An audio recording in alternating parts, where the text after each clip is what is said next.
So what's up, guys? This is your boy, the Darkest Hero QB, aka Bloody Bullet, and I'm going to be starting a new segment that I like to call the War Report. And the War Report is pretty much going to be me talking about topics that have two different sides, two different opinions on it, which is why I'm going to call the segment the War Report. And if you guys can see, I have a background that's Call of Duty. It's from the very first mission you do in a game called Induction. So it's pretty cool. This is something new you can do with the Upload Studio 2.0, and I've really been enjoying using that to create content, and I hope to have some other incredible segments and turning ones like grind my gears with effects like this or more. So we're going to start this new segment off by talking about something that's being highly debated right now for this week, and that's been debated for quite some time now, since the game was first rumored to be in this state. And I know that this green screen effect might be a little cheesy, so just let me know if you like it or not, guys, and maybe I'll keep doing it, or maybe I won't keep doing it, depending on what you guys think about it, because I pretty much enjoy it, so I'm going to use it for this first War Report. But the topic we're going to touch on today is the Order 1886, which is causing a lot of controversy in the gaming community as of yet, simply because there are reports that indicate that this game is in length 5 hours long, and can take 3 hours if you completed it without the cutscenes in mind. So in defense of the Order 1886, which I'm usually not in defense of Sony because I'm an Xbox guy, I'm an Xbox fanboy, so I don't really touch that Sony stuff like that or bring positive light to that, if that's what you want to say. And I admit that I don't, because I don't like Sony like that. I respect them, but not as much as I used to. So the Order 1886, in defense of it, Resident Evil, the original game, can be completed in a length of 3 hours or less or more, depending on what you do when you're playing that game. So if you are able to skip a lot of the things, you can do the game in 3 hours and unlock bonus content for doing it in that time limit, which they kind of encourage you to do by giving you achievements and things like that. Or you can beat the game in 5 hours and unlock an unlimited handgun. But the point is, when you beat the game, they give you replayability. So if the Order 1886 can give you replayability after you've completed the game the very first time, then I won't have any problems with it. I really won't. But if it gives you nothing for your effort and nothing for beating the game, then that's where the problem is going to come into play, because you're spending $60 on this game. And the thing that they don't tell you,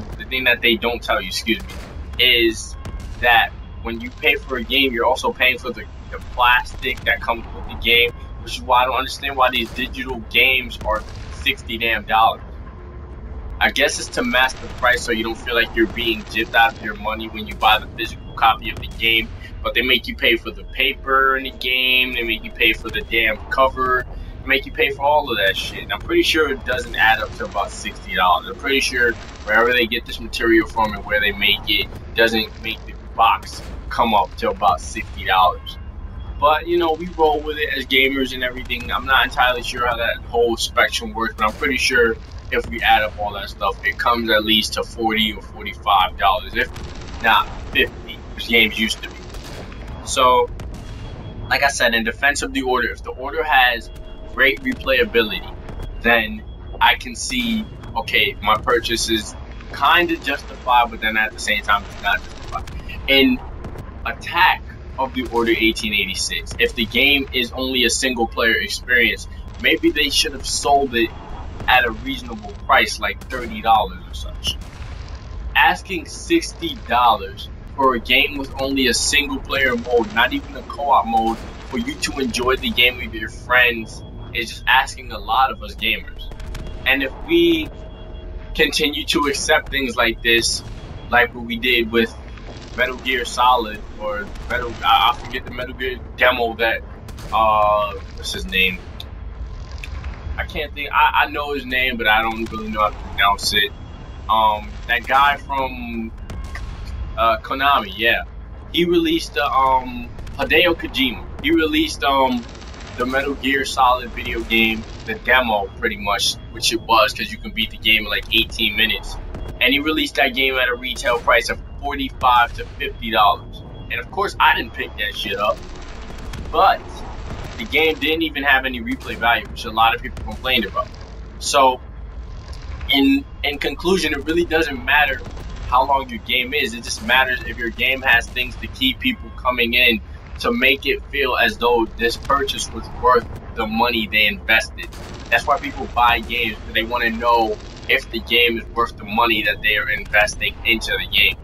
If the game isn't worth the money, then what's the point of you investing your time and your money and your resources into the game?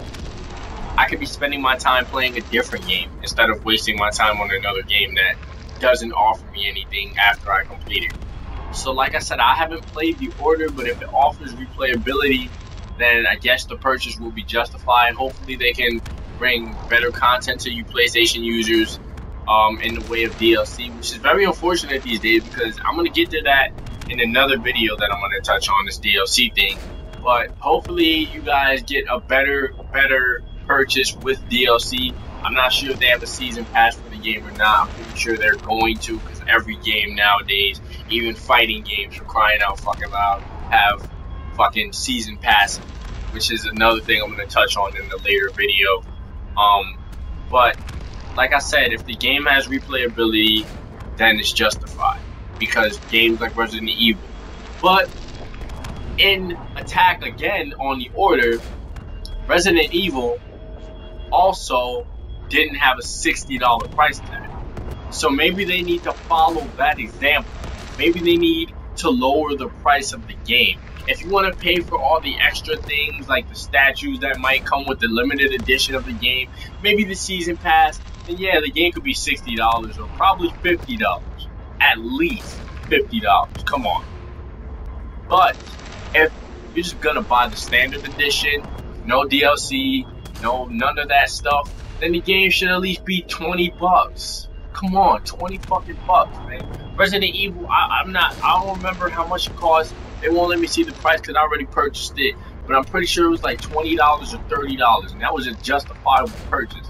I knew the game was 3 hours long, but I knew what I was getting out of it. I knew I was gonna have fun with the game because I love Resident Evil, and I knew that the game was gonna offer a good amount of replayability, which it does, because I'm still playing it now. If you guys check out my walkthrough on my channel, be sure to let me know if you guys enjoyed it or not. I am doing a walkthrough of Resident Evil for the Xbox One, a Jill playthrough at the moment. I might do Chris if it's well received, and I might stop it if it's not well received. But hopefully you guys do enjoy it. Check it out on my main channel, Bloody Bullet Media, if you haven't seen it already. But I mean, these short games just need to stop in general. Unless you're like Resident Evil. That's the only way I'm going to draw that line, is if your game is like Resident Evil, where it has all this replayability in it. But if it doesn't, then my stance is stop these short games, because every game nowadays has a very short campaign. I swear, I feel like when I played Halo 1 and I played Halo 2 and I played Halo 3, I felt like those games were very lengthy. They extended a lot of time. They took me like weeks to complete, sometimes months even.